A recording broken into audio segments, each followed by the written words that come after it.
Hey there! I'm author Sarah A. Chrisman. And I'm Gabriel Chrisman. And today we're going to be discussing my Christmas anthology, Christmas Every Day.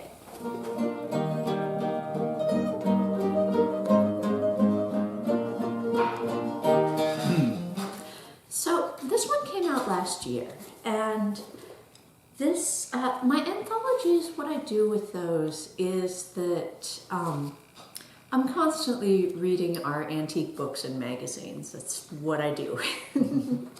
That's what we do for fun.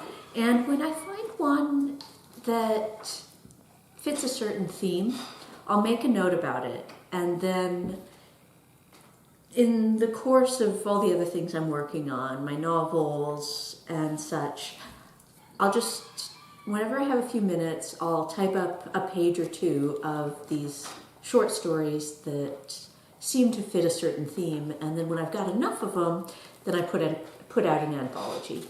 And recently when I put out my Thanksgiving anthology, one of my friends told me, "But you just put out Where the Sea Turns a Corner. How could you put out the Thanksgiving anthology so fast?" And I said, well, I'd been working on it 3 years, and it just happened to finish close on the heels of this other book that I was working on. And so Christmas Every Day came out last year, and this is my collection of Christmas stories from our collection of antique books and magazines. So these aren't things off of an internet archive. These are stories from the crumbling yellow pages of our antique books and magazines. And these are your favorites. These are my favorites, yes. Yeah. And actually one of these you read to me, The Christmas Hirelings, which is a sweet story. It just checks off all of the Christmas tropes. You've got the old curmudgeon, you've got the darling little impoverished children, of course. The children have to be poor in a Christmas story. Always. You have everything. And then it's everything from that to a fun sports story, Winning a Christmas Bride, where this young woman, so this is 1890s, and this young woman, she's completely the new woman, as they called them back then. So this empowered, very vigorous, athletic woman knows that her cousin's going to propose to her, and she doesn't want him to propose to her. So she tells him he can only propose to her if he wins this race of ice yachts. So ice yachts were essentially a yacht on sleigh runners, and then they were like skates. They were even sharper and huge. Right. I mean, huge boat-sized skates. Yeah. And they would race on frozen rivers. Do they still do that? They probably do. Yeah. But I think it's probably more of a thing than the Great Lakes. Right. And anyhow, so it's sort of an Atalanta story, if you know the Atalanta legend from Greek mythology.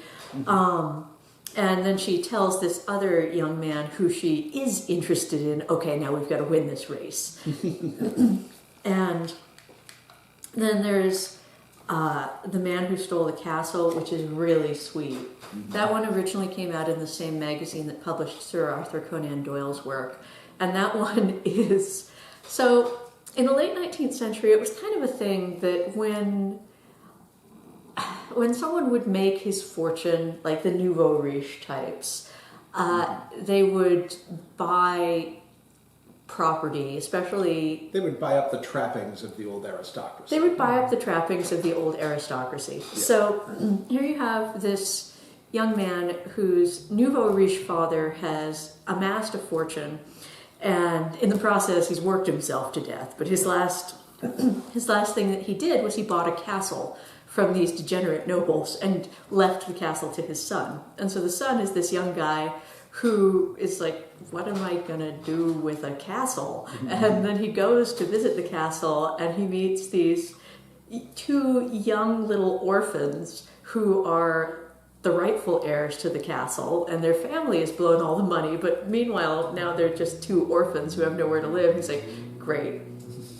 So, got a castle, I've got these two orphans who thought that this castle was theirs. Now what? And it's a really cute story. And of course it's Christmas. So this collection is filled with lots of different stories.